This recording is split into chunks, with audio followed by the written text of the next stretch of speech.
हस्ती हैं। आप देखेंगे जोश होश और दिशा निर्देश। आदरणीय किसान नेताओं, किसान भाइयों और बहनों, मेरे बुजुर्ग साथियों,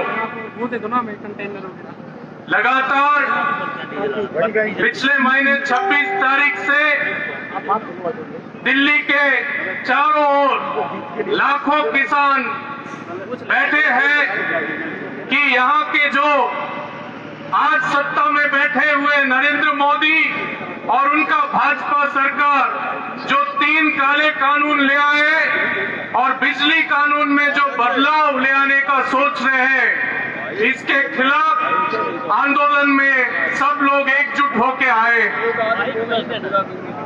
ये जून महीना शुरुआत में पहला हफ्ते में जो 3 ऑर्डिनेंस ले आए और जो हमारे भारत का आजादी का जो लड़ाई था, उसमें जो गद्दारी किए अंग्रेज साम्राज्यवाद के मुखबिर थे, वो अचानक जून 2020 में ये कहते हुए ये कानून को ले आए कि हम आज किसानों को आजादी दे रहे हैं। जो हमारा आजादी का लड़ाई है, उसके बाद जो आजादी मिला तब किसानों को आजादी नहीं था, वो नरेंद्र मोदी 2020 जून तारीख को आजादी दिया, जहां चाहे बेचने का आजादी। सच्चाई क्या है? ये जो जून 2020 में जो कानून आया, अदानी और अंबानी को 2014 में मालूम था कि ये कानून कभी आएगा। अदानी और अंबानी बड़े बड़े भंडारण का स्थापना करने में लगे हुए थे, खास करके अदानी। तब कोई स्थापनाओं को ये परमिशन नहीं था कि इतना जमाखोरी कर सकते। आज जो अवश्य वस्तु कानून में जिस तरीके से बदलाव किए, उसमें क्या कह रहे हैं? साथी पहले बता के गए कि जमाखोरी पहले बुरा माना जाता था, जो जमाखोर थे उनके खिलाफ पूरा समाज एकजुट होता था। आज इस देश के प्रधानमंत्री जमाखोरी के लिए खुला छूट दे रहे। क्या कह रहे? देश में युद्ध हो सकता है या फिर आपातकाल हो सकता है, भूखमरी हो सकता है, देश के लोग भूखे मर सकते हैं, पर अदानी और अंबानी के जो भंडारण है उसमें जितना वो रखेंगे, जमा करेंगे, उसमें सरकार कोई हस्तक्षेप नहीं करेगा। वो चाहे यहाँ के लोग भूख से मरे, पर तब भी अदानी चाहे अमेरिका, यूरोप में उनका यहाँ से हमारा अनाज बेच सकते हैं। बगल में बांग्लादेश में इनका अलग अलग जो संस्करण के कारखाने हैं, वहां पे दिया जा सकता है। यहाँ अकाल पड़ सकता है, पर यहाँ से अनाज जा सकता है, बांग्लादेश या अलग अलग देशों में जा सकता है। और आज हम लोग लगातार जो ये बात उठा रहे हैं, बार बार ये कह रहे हैं हम बात करने के लिए तैयार है। क्या बात करने के लिए तैयार है? हम अब तक बोल रहे थे कि सिर्फ कलेक्टर के लेवल पर जो मसला कुछ उठता है ठेका खेती में कॉर्पोरेट कंपनियों के साथ, तो एसडीएम या कलेक्टर के लेवल पर उसको सुलझाना होगा। न्यायालय में नहीं जा सकते, ये कानून में था। अब बोल रहे हैं उसमें थोड़ा छूट देंगे। हम कहते हैं ये जो 3 कानून है, ये एक पैकेज है, ये समझना जरूरी है। सब जुड़े हैं और ऐसा नहीं कि ये नरेंद्र मोदी का सर में अचानक, उनका दिमाग में अचानक एक ये आया कि ये कानून लागू करना है। ये विश्व व्यापार संगठन बहुत सालों से उसमें दबाव भारत पर हो रहा है कि आपका जो कृषि नीति को हम तय करेंगे, अमेरिका और यूरोपियन यूनियन तय करेंगे, आप उसको वहां लागू कीजिए। क्या होगा कृषि नीति?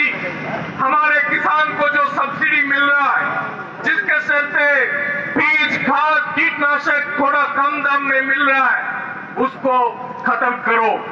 खाद्य सुरक्षा के लिए जो सब्सिडी है उसको खत्म करो।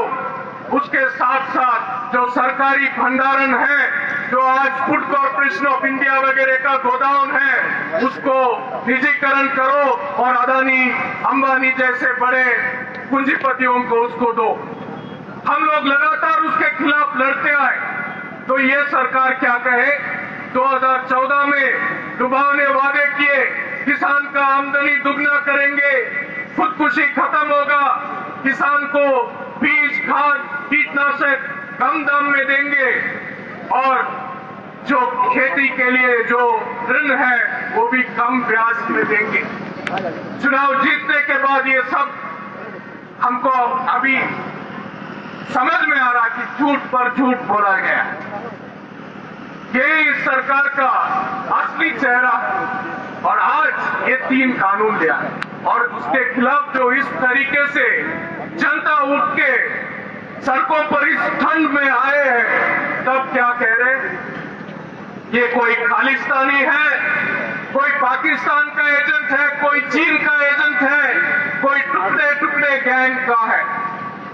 इस देश में आज टुकड़े टुकड़े गैंग है, वो सिर्फ मोदी और अमित शाह है। मोदी और अंबानी अदानी है टुकड़े टुकड़े गैंग। ये देश के किसान हैं, खून पसीना एक करके इस देश को, देश के करोड़ों लोगों को भुखमरी से बचाता है।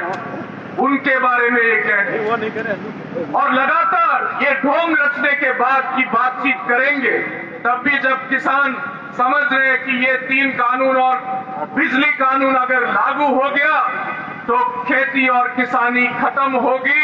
किसान का आने वाला जो भविष्य है हमारे, वो भी खत्म होने वाला है। ये समझते हैं किसान।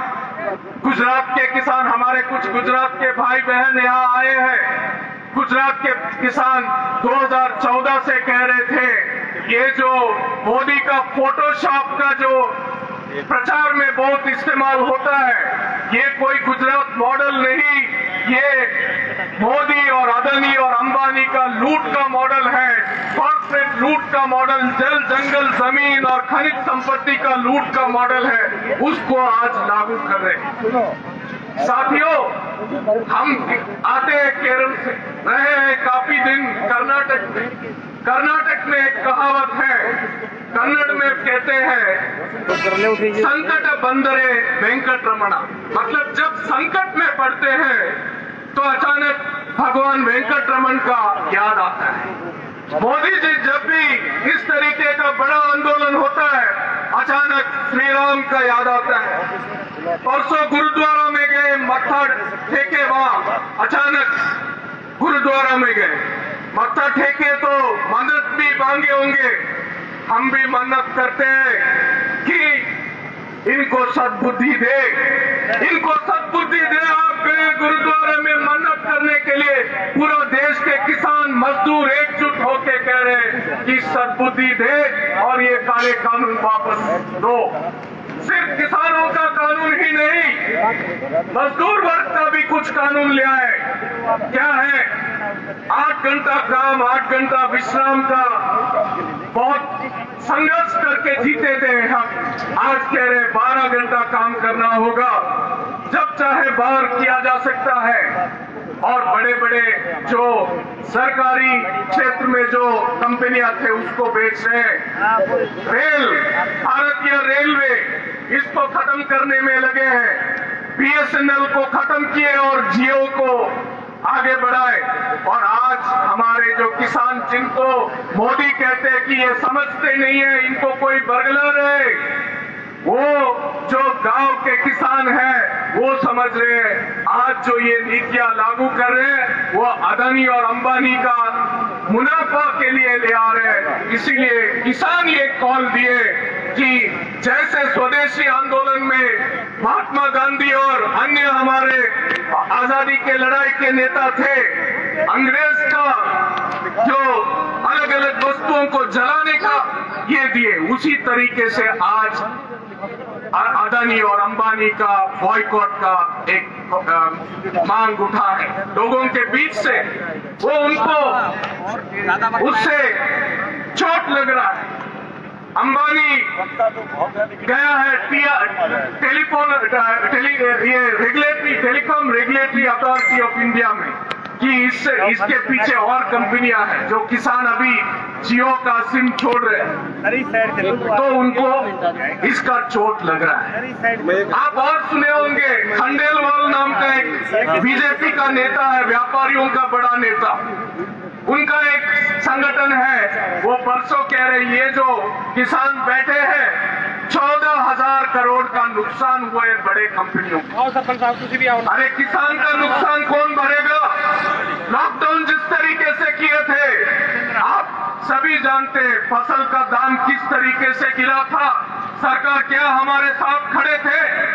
सरकार को हम कहते कम से कम 10,000 रुपया महीना एक आय का उनको एक सपोर्ट देना चाहिए, कुछ भी नहीं किया। और ये सरकार क्या कह रहे आज? अदानी और अंबानी आपको सही दाम देंगे। अदानी और अंबानी सही दाम देंगे तो बिहार को किसान को क्यों सही दाम नहीं देंगे? कृषि उपज मंडी 2006 से वहां खत्म है। वहां के किसान धान का खेती जो करते हैं 1860 रुपया समर्थन मूल्य है, उनको वहां मिल रहा है 800 से 1000 या ज्यादा से ज्यादा 1200। क्यों है? ठीक है। सर अगर अदानी अंबानी खरीदेंगे और सही दाम मिलेगा, क्यों बिहार के किसान को नहीं मिलेगा? आप सभी जानते हैं 2014 में अरहर दाल 220 रुपया में बिकती थी। कर्नाटक के उत्तरी भाग में गुलबर्गा में अरहर दाल का काफी खेती होता था, वहां पे किसान को 35-40 रुपया मिलता था, 40 मान लीजिए, और अदानी साहब बेचते थे 180 रुपया में। लाखों टन दाल, अरहर दाल एक साल में इस्तेमाल होता है, तो क्यों इस तरीके का मुनाफा किसी को होगा? पहले डिकंट्रोल किए खाद, बीज, कीटनाशक का दाम निर्णय करेंगे अदानी, अंबानी, टाटा, बिरला और इस तरीके के कंपनियां। उसमें कोई सरकार का हस्तक्षेप नहीं, कोई नियंत्रण नहीं है। आज बोल रहे हैं बाजार पर कोई नियंत्रण नहीं होना चाहिए। ये सोचने का जरूरत है। केरल जहां से मैं हूं, केरल का वामपंथ का सरकार है, वहां धान खरीद होती है 2750 में। क्यों? हरियाणा और पंजाब के जो किसान हैं, जो सबसे ज्यादा धान का खेती करते हैं, क्यों उनको सिर्फ 1860 अगर सरकारी खरीद हो रहा है? केरल का किसान को क्यों 2750 में वहां का सरकार खरीद रही है? 16 ऐसे सब्जियां उसका समर्थन मूल्य भी तय किया, 16 सब्जियों के लिए समर्थन मूल्य तय किया केरल का सरकार। क्यों केंद्र सरकार 23 ऐसे फसल है जिसको CLCP के तहत समर्थन मूल्य घोषणा होता है? हमारे तमिलनाडु के कॉमरेड वरदराजन होते थे नेता किसान सभा के, मास्टर शेर सिंह जी समझ जानते हैं, और जो साथी उनको सुने हैं, बहुत सरल भाषा में रखते थे कि चाचा से बच्चे मांग रहे थे मिठाई, और चाचा एक टुकड़े कागज में लिख दिए एक मिठाई और बोले चाटो इसको। इसी तरीके से ये समर्थन मूल्य जो है सिर्फ कागज मात्र है। जब सरकारी खरीद नहीं है, जब कृषि उपज मंडी नहीं होगा, तो ये मोदी बार बार कह रहे हम लिखित में देने के लिए तैयार है, समर्थन मूल्य देंगे। उनका लिखित में देने का क्या, उसका क्या वैल्यू है? अगर देना चाहते हैं तो कानून में क्यों नहीं ले आए? कानून का नाम भी आकर्षक है कि किसान का सशक्तिकरण, उनका संरक्षण और दाम का गारंटी के लिए एक कानून है। कहीं पे पर उसमें समर्थन मूल्य का गारंटी कहीं नहीं बोला कि MSP दिया जाए। और MSP का भी कुछ बात कहना चाहूंगा, ज्यादा लंबा नहीं बोलूंगा। पंजाब सरकार, वहां का कृषि मंत्रालय जो है, एग्रीकल्चर डिपार्टमेंट, उनका कहना है कि लगभग 2400 रुपया प्रति क्विंटल उत्पादन का खर्च है धान का।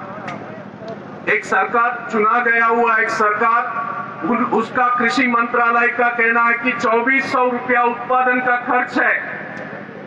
केंद्र सरकार का कृषि जो समर्थन मूल्य का निर्णय करने वाला commission on agriculture cost and prices, वो कहते हैं कि पंजाब में उत्पादन का खर्च धान का 1100 रुपया है।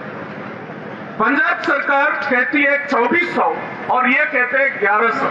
हर राज्य का इसी तरीके से उत्पादन का खर्च को पहले कम करते हैं, उसका एक एवरेज लेते हैं और उसके ऊपर थोड़ा जोड़ के बोल रहे कि हम 1.5 गुना दें। किसान का आमदनी दुगना करने का बात कहे थे, आज किसान का आमदनी दुगना क्या, जो मिल रहा था उसका आधा भी नहीं हो रहा है, उस तरीके का एक स्थिति है।